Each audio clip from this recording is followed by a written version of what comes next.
Hello, welcome back to UTSRC. In the last episode, we attacked the bodywork on the WPL C24-1.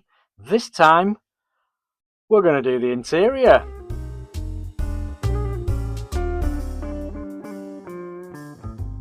So, welcome back. Yes, if you didn't watch the last episode, please go back and watch that because it goes through everything that we did on the bodywork, all the weathering, all the aging, the dents, the scrapes, the works. So please go and check that out.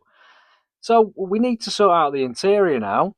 Now I'm thinking for the seating we go with the light brown that I painted the bodywork, and I think what I might do just to give it that sort of same look is go over the dash. Now I'm going to do some highlighting on the dash as well, but I think all this needs to be brown, so I'm going to mask off the base plate of this because I think that needs to stay black, and we'll get the seat sorted and we'll try a little bit of weathering on the seat. So let's get on with that. Okay, the brown is now down on the seat, come out pretty well. Also done the brown dash and managed to get a little bit of brown on the centre of the steering wheel. Now I think what I'm going to do is the inserts where the cluster panel is and everything else, I think I'm going to paint that black. So I'll see what black paint I've got on and we will crack on with that. Absolutely perfect. Just found some X1 black Tamiya acrylic, so we will get that on the dashboard. So there is the dashboard partially done. Managed to put a little bit of black onto the steering wheel as well, on the centre there, on the buttons, and painted a section of black on the dash. Now I will do some highlights in silver, a couple of Sharpie pens, and I've got an idea for the instrument panel, but I need to find something for that. Okay, I think what I'm going to do is I'm going to attempt to do a little bit of dry brushing. So I'm going to go back to my X1 again, put some paint basically on the brush, and then take a lot of the paint off and get a slightly bigger brush, put some paint on,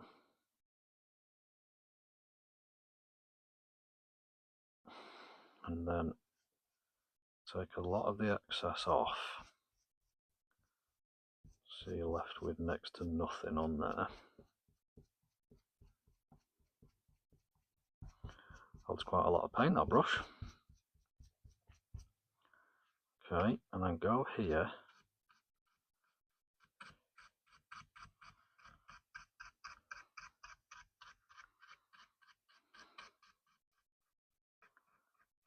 sides are going to be a little bit dirtier because that's where you get in and out of it all the time. Like that. What I can also do,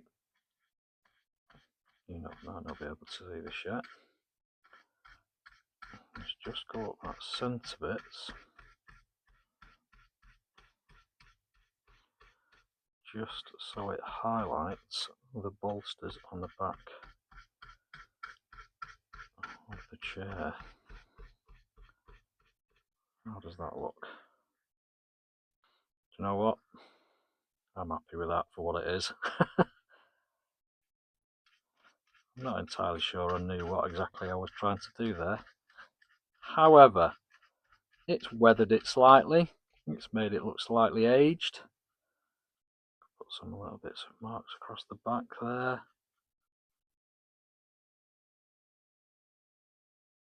And he's been getting in and out. Few dirty marks here and there. After all, we have weathered the truck somewhat. Let's just dull it down ever so slightly.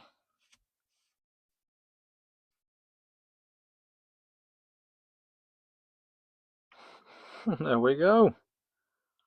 A weathered interior.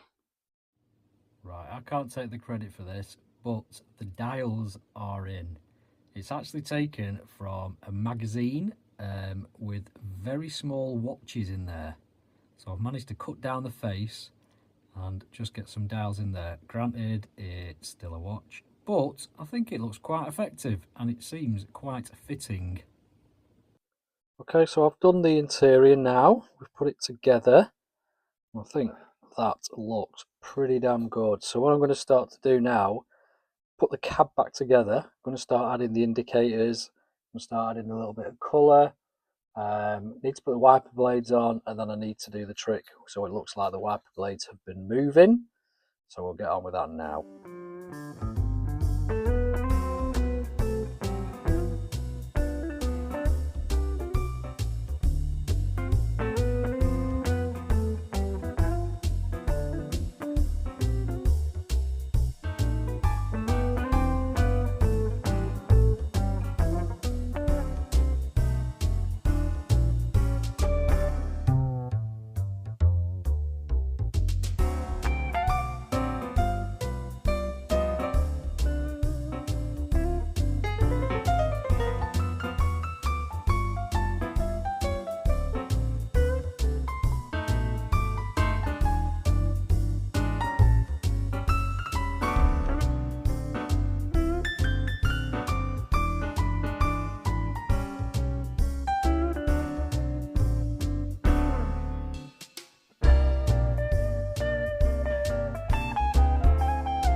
So there we go, the WPL C24-1 looking somewhat different than when it and what it did the first time we took it out of the box. I have to say, I am so pleased in the way this has turned out. It's the first time, obviously, of me doing the bodywork and putting the damage into the bodywork and the dents and everything.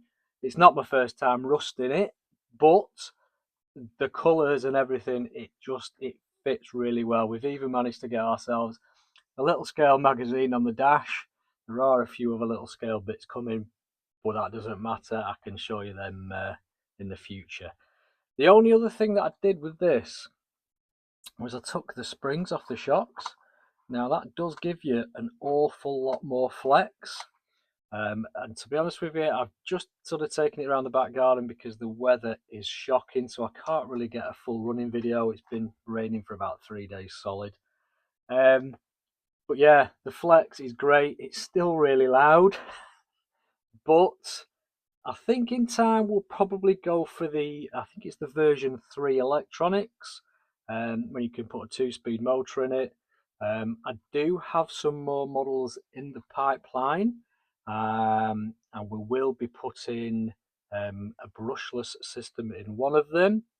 But yeah, but for now, I am happy, and I think we will call it quits on this one. As ever, guys, thank you very much for watching. If you liked it, please give me a thumbs up, give me a subscribe, and we'll see you on the next one. Bye for now.